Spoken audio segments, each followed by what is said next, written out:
હાલ તને ખબર છે કે સમય ઉપર ક્યારેય ઘમંડ ના કરવો જોઈએ. જેમ કે કોઈ મોટું તળાવ ભરેલું હોય ને તળાવ, ત્યારે મોટી માછલી રહી ને નાની નાની બધી માછલીઓને ખાઈ જતી હોય છે.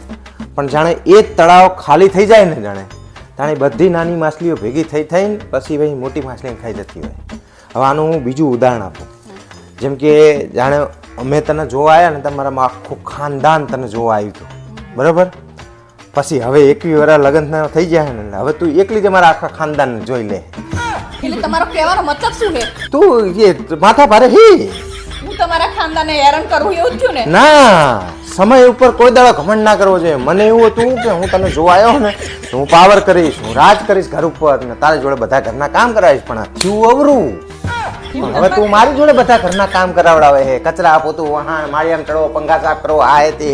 પણ એટલું તો ઘરની મદદ ના કામ ના કરેમાં થોડું એમાં શું થઈ ગયું તે? તો કરાવડાવે છે તું. હું એ જ કહેવા માંગુ છું કે સમય ઉપર ઘમંડ ના કરવો ભાવે. સમય ઉપર ઘમંડ ના કરવો. તમે તો બહુ જબરા હો. જબરા શું છે? મને એવું હતું કે હું રાજા હું આ સમયનો. રાજા જ છો ને તમે? શું તાંબુરો રાજા હું? તાણે હું આખા ઘરનું કામ કરું, કોક મારાથી ના થતું હોય, હું થાકી હોય. હવે તારે કચરા પોતું નહીં થતું, તારે વાહન નહીં થતા, તારે રસોઈ નહીં બનતી, તારે કપડાં નહીં ધોવાતા, તારે છોકરા નહીં હેચવાતા, તારે મારા મા બાપ નહીં હેચવાતા, તારે થોડુંક જ કામ નહીં થતું, બાકી બધું તો તું કરી જ લે. તમે એવું કહો કે હું આખો દિવસ રાણીની જેમ બેહી રહું? રાણીની જેમ નહીં, મારી જોડે કામ કરો. સમય ઉપર ઘમંડ ક્યારે ના કરવો. તમે વિડીયો જોનારા બધા દર્શકોને હું કહેવા માંગુ છું કે સમય ઉપર ઘમંડ ક્યારે ના કરવો.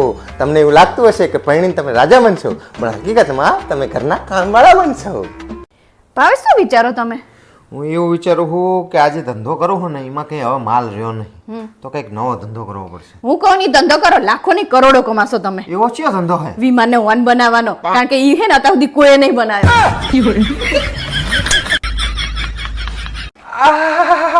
શું થયું પપ્પા? લેગ પીસ ખાઈને આવ્યો હું. હાય હાય, તમે ઇન્ડિયન ચિકન ખાઓ? ના લી, ઇન્ડિયન ચિકન નહીં ખાધા, તારી મમ્મીનો લેગ પીસ ખાધો હે, જમણી સાઈડનો.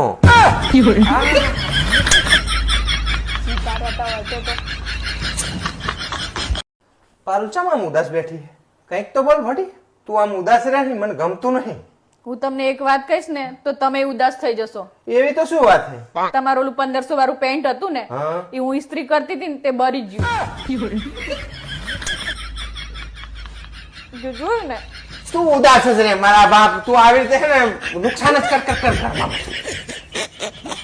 ભાવેશ, મને એક સવાલ ચાંદનો મૂચવે છે શું? કે આ બેંક વાળા રહ્યા ને એ આપણને ઘર લેવા માટે લોન આપે છે, તો પોતે કેમ ભાડાની જગ્યા ઉપર બેઠા હોય? તું બેંક વાળાને પૂછ, મારું લોહી ના પીશ. તો મેં તમને ખબર જ પૂછું. દરવાજો ખોલ ફટાફટ, આમે મને કંટાળો આવ્યો છે. શું થયું? હું તારી માં માટે 150 રૂપિયાના કેળા લઈને આવ્યો હતો. હેઠતી વખતે તારી માને શરમે ના આવી, મને 100 રૂપિયા જ આપ્યા. એ ભગવાન, તમે મને લેવા આવ્યા હતા કે કેળા વેચવા આવ્યા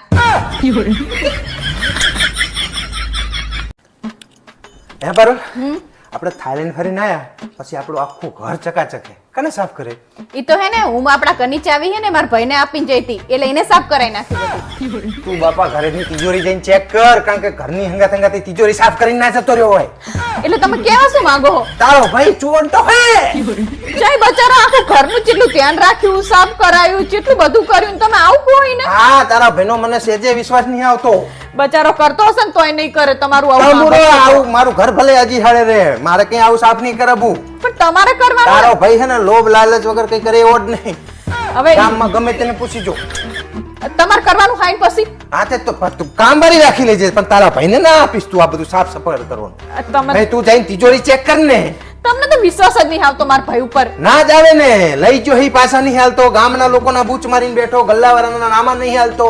બચારા બોનના ઘરે ઉપરથી કામ કરવા આવ્યો અને પછી કેટલી દેખરેખ રાખી, આપણે કેટલા દાડા બહાર ફર્યા. મારા બાપ મારા ઘરને તાળું મારેલું રહે ને તો ચાલશે, બાકી તારા ભાઈ મારા ઘરમાં ના જોવે. આપણે 10 દાડા છે, 10 દાડા એના ઘરમાં શું શું ખાધું હશે, શું શું પીધું હશે, કેટલા નામું મારા ગલ્લે ચડાવ્યું હશે, મારા રામ જાણે. હવે જઈને મારે ચેક કરવું પડશે. તે અહીંયા રહ્યો હોય તો કરે તો ખરો ને, બચારો ખાઈ પીવે. એટલે ઈ જ કરવા આવ્યો તો, અહીં ખાવા પીવા જ આવ્યો તો. સાફ સફાઈ તો નામનું બહાનું હે, મારે તો તિજોરી ચેક કરવી પડશે. આના વિશ્વાસ જ નહીં આવતો, જયારે આવો તો મારા ભાઈ ના જ પાડ દો કે ને તારે અમારે કશું કરવું. સૌથી સારું તારો ભાઈ આવું જ ના જોવે. રક્ષાબંધને એને નહીં બોલાવવાનું, તારે ત્યાં જઈને રાખડી બાંધવાની, અહીંયા આવે તો પાછો બીજા 5000 નો ખર્ચો કરાવશે. બચારાને એક તો ઉપરથી આવે સામેથી અને પાછો તમે આવું કહો તમે આ તે આઈને કઈ કાંદા નહીં કાઢતા, તમે 200 રૂપિયાની ચાંદીની રાખડી લઈને ના ચડાવો છો તો 11 રૂપિયા મેલીને જાય હે. નકરા કાંઈ બચારાને આવું નવું જ કહેતા આવો હોય. જ છે તારો ભાઈ, હું પૈણે તારનો ઓળખી ગયો હું.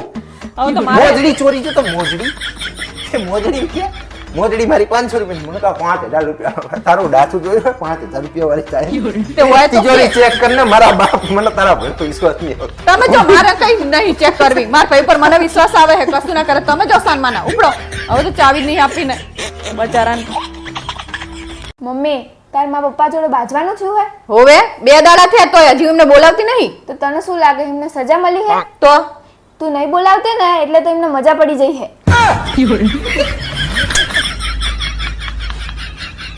ભાવેશ, મારા ભાભી માટે આયડો લઈને જવાનું છે, તે સમજાતું નહીં શું લઈ જવું. તમે કઈક સજેશન આપો ને. અલે મોડી મનાવા આડા બાડા થોડી ખબર પડે શું લઈ જવું. અલા પણ કઈક તો હશે ને, કોને?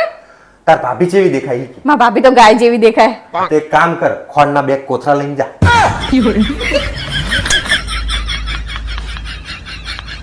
કેમ હજી તૈયાર નહીં થઈ? આપણે તો ફંક્શનમાં જવાનું અત્યારે. હું નહીં આવવાની. કેમ? મારી જોડે કે નવી સાડી જ નહીં પહેરેવી. મને ખબર જ હતી કે તું આવું જ કહીશ, એટલે જ હું તારા માટે એક નવી સાડી લઈને આવ્યો છું. અરે વાહ, મસ્ત હે. ક્યાંથી લાયા? તારા કબાટમાં અહીં. ભાવે સંભાળ જુઓ તો ખરા, ચેવો મસ્ત વરસાદ આવે છે અને એને પવન ચેવો ઠંડો ઠંડો આવે છે. ના હોય હાસ તો વળી હું શું કહું તમને, હા? હેડો ને આપણે બહાર જઈએ. બહાર જવું આવા વરસાદમાં? તારો પા પલળી જવાય, તારો પા આવશે, તારો પા દવાખાનાના ખર્ચા ચાલુ થાય. અલા ફોટો પલડાય નહીં. હું તમને એવું કહું કે આપણે લોંગ ડ્રાઈવ ઉપર ગાડી લઈને જઈએ. લોંગ ડ્રાઈવ પર જવું થાય? હા. ગાડી પર? ગાડી પેટ્રોલ થી હેડે, પાણી થી નહીં. હોશિયારી મારે હે. નકરા કાયમ ગણતરી જ કરતા હોય. ગણતરી જ કરે ને, તું વિચાર તો કર. નકર તારે લોંગ ડ્રાઈવ ના બોંગ ડ્રાઈવ ના શોખ હે વરસાદમાં. તારો બા પૈસા વાપરવામાં ધ્યાન રાખ, થોડું સમજી વિચારીને ખર્ચો કરાય. નકરા કાયમ હોય ચીકણા તાણે વેડા નકરા કરતા ખર્ચા જ કરવા હોય. હોય હે. તાણા શું? ચમ એસી બંધ કરી નાખ્યું? એસી પાણીથી નહીં ચાલતું, એસી નું બિલ આવે છે અને તમે જ તો મને શીખવાડ્યું તું કે ખર્ચા હે ને સમજી વિચારીને કરવા જોઈએ. અલી ભોંડી, શું કેવું હવે આ બૈરાને? લો લચા, ચમ એકલી ચા બિસ્કિટ ચા? હવેથી આપણા ઘરમાં બિસ્કિટ નહીં આવે. ચમ? કારણ કે તમે જ મને સમજાવ્યું તું કે ખર્ચા હે ને સમજી વિચારીને કરવા જોઈએ અને બિસ્કિટ હે ને મફત નહીં આવતા, બિસ્કિટના પૈસા થાય છે. આયા મોટા બિસ્કિટ વાળા. હાય, પાલું ખાવાનું શું બનાવ્યું? ખાવાનું તમે બનાવી જ નહીં. ચમ? કારણ કે ખાવાનું બનાવવા માટે ગેસ ચાલુ કરવો પડે અને ગેસ ચાલુ કરીએ તો ગેસ વપરાય, તો પછી ગેસના પૈસા થાય. અને તમે જ તો મને સમજાવ્યું છે કે ખર્ચા હે ને સમજી વિચારીને કરવા જોઈએ. મારા બાપ, તું લોહી પી જઈ છે, તું તૈયાર થા ને, મારા બાપ તને લઈ જાઉં લોંગ ડ્રાઈવ ઉપર વરસાદમાં. હેડા હેડા, હું તૈયાર થઈ જાઉં. હેડા. લોહી પી જઈ યાર. અલી ભોડી, તને કેટલી વખત ના પાડી કે દવા ના કરીશ તું?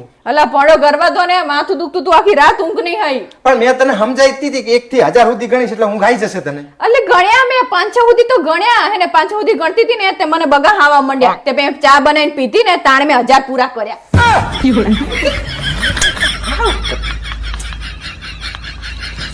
હવે સાની માની બેહને જુઠ્ઠું જુઠ્ઠું કર્યા વગર. હવે તમે સાના માના બેહો ને, તમારા મા બાપ મારા જોડે જેટલું જુઠ્ઠું બોલ્યા હે. શું જુઠ્ઠું બોલે છે? લગન પહેલા એવું કહેતા હતા કે લગન પછી તમારે છોડીને અમે છોડીને જેમ રાખશું.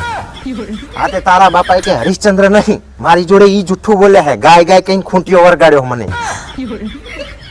હોશિયારી મારે છે. હેડો ને ડોક્ટર સાહેબ, જો ને મારી મમ્મી 4 દિવસથી રોટલી નહીં ખાધી. તારી મમ્મી 4 દિવસથી રોટલી નહીં ખાતી? ના. તો નકરા દાળ ભાત ખાય છે? અલા ડોક્ટર સાહેબ, રોટલી અને દાળ ભાત બંને નહીં ખાધી. તો ત્યાં અભી હાલ તો કીધું કે મારી મમ્મી રોટલી નહીં ખાતી, હવે દાળ ભાત ખાય એવું કહેતું? મારી મમ્મી, હું એવું કહેતી હતી કે મારી મમ્મી રોટલી અને દાળ ભાત બંને નહીં ખાધી. મતલબ રોટલી નહીં ખાતી ને દાળ ભાતે નહીં ખાતી? ના. તો નકરું શાક ખાય હિમ ને? અલા ડોક્ટર સાહેબ, મારી મમ્મી રોટલી, દાળ ભાત અને શાક કશું નહીં ખાધી. તાર મમ્મી રોટલી નહીં ખાતી, દાળ ભાતે નહીં ખાતી, શાકે નહીં ખાતી? ના. તો બહુ મોટો સિરિયસ પ્રોબ્લેમ હે. તો સૌથી પહેલા તાર મમ્મીનું લીવર ચેક કરવું પડશે મારે. પહેલા તમે મારી મમ્મી ચેક કરજો ને પછી લીવર ચેક કરજો. અલે લીવર કે રોડ ઉપર રખડતું ના હોય, પહેલા તાર મમ્મીના પેટમાં હોય. મારી મમ્મીના પેટમાં લીવર હે એટલે એને ભૂખ નહીં લાગતી. લીવર એ પેટનો એક અંગ છે, એ પહેલેથી હોય જ અંદર. હે? મારી મમ્મી જાણે લીવર ખાઈ જાય. અલ્યા મારા બાપ, તારી મમ્મીને હમી કરાવવાની કે નહીં કરાવવાની? કરાવવાની હે તો તમે કરી કહો ને દો શું જોવે આમાં તમુરો જોવે લીવર ખાઈ ગઈ તારી મમ્મી લીવર ખાઈ ગઈ નહીં કરી તારી મમ્મી ડોક્ટર સાહેબ નહીં કરી